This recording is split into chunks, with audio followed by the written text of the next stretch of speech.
சங்கீதம் 44 அதிகாரம் 1 வசனம் முதல் 26 வசனம் வரை.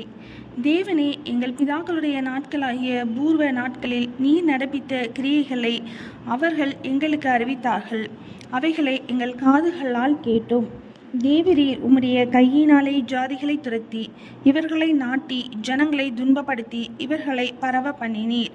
அவர்கள் தங்கள் பட்டயத்தால் தேசத்தை கட்டி கொள்ளவில்லை. அவர்கள் புயமும் அவர்களை இரட்சிக்கவில்லை.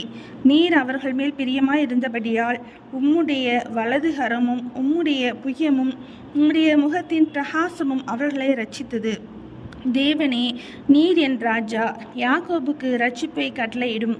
உம்மாலே எங்கள் சத்துருக்களை கீழே விழத்தாக்கி எங்களுக்கு விரோதமாய் எழும்புகிறவர்களை உம்முடைய நாமத்தினால் மிதிப்போம். என் வில்லை நான் நம்பேன், என் பட்டயம் என்னை இரட்சிப்பதில்லை. நீரே எங்கள் சத்துருக்களினின்று எங்களை இரட்சித்து எங்களை பகைக்கிறவர்களை வெட்கப்படுத்துகிறீர். தேவனுக்குள் நித்தம் மேன்மை பாராட்டுவோம், உமது நாமத்தை என்றென்றைக்கும் துதிப்போம். நீர் எங்களை தள்ளிவிட்டு நாண பண்ணுகிறீர், எங்கள் சேனைகளுடனே செல்லாதிருக்கிறீர்.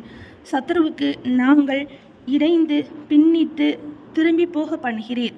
எங்கள் பகைஞர் தங்களுக்கென்று எங்களை கொள்ளையிடுகிறார்கள். நீர் எங்களை ஆடுகளைப் போல இரையாக ஒப்பு கொடுத்து ஜாதிகளுக்குள்ளே எங்களை சிதறடிக்கிறீர். நீர் உம்முடைய ஜனங்களை இலவசமாக வெறுக்கிறீர். அவர்கள் கிரயத்தினால் உமக்கு லாபம் இல்லையே. எங்கள் அயலாருக்கு எங்களை நிந்தையாகவும் எங்கள் சுற்றுப்புறத்தாருக்கு பரியாசமும் சக்கந்தமாக வைக்கிறீர். நாங்கள் ஜாதிகளுக்குள்ளே பலமொழியாய் இருக்கவும் ஜனங்கள் எங்களை குறித்து தலை துலுக்கவும் செய்கிறீர். நிந்தித்து தூஷிக்கிறவனுடைய சத்தத்தின் நிமித்தமும் சத்துருவின் நிமித்தமும் பழி வாங்குகிறவன் நிமித்தமும் என் இலச்சை நித்தம் எனக்கு முன்பாக இருக்கிறது. என் முகத்தின் வெட்கம் என்னை மூடுகிறது. இவையெல்லாம் எங்கள் மேல் வந்திருந்தும் உம்மை நாங்கள் மறக்கவும் இல்லை, உம்முடைய உடன்படிக்கைக்கு துரோகம் பண்ணவும் இல்லை. நீர் எங்களை வலு சர்ப்பங்கள் உள்ள இடத்திலே நொறுக்கி மரண இருளினாலே எங்களை மூடியிருந்தும் எங்கள் இருதயம் பின்வாங்கவும் இல்லை. எங்கள் காலடி உம்முடைய பாதையை விட்டு விலகவும் இல்லை. நாங்கள் எங்கள் தேவனுடைய நாமத்தை மறந்து அந்நிய தேவனை நோக்கி கையெடுத்திருந்தோமானால் தேவன் அதை ஆராய்ந்து விசாரியாதிருப்பாரோ? இருதயத்தின் அந்த ரங்கங்களை அவர் அறிந்திருக்கிறாரே.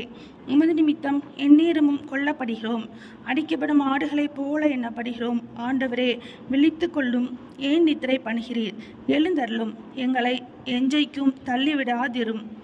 ஏன் உம்முடைய முகத்தை மறைத்து எங்கள் சிறுமையையும் எங்கள் நெருக்கத்தையும் மறந்து விடுகிறீர்? எங்கள் ஆத்துமா புழுதி மட்டும் தாழ்ந்திருக்கிறது, எங்கள் வயிறு தரையோடு ஒட்டி இருக்கிறது. எங்களுக்கு ஒத்தாசையாக எழுந்தருளும், உம்முடைய கிருபை நிமித்தம் எங்களை மீட்டுவிடும்.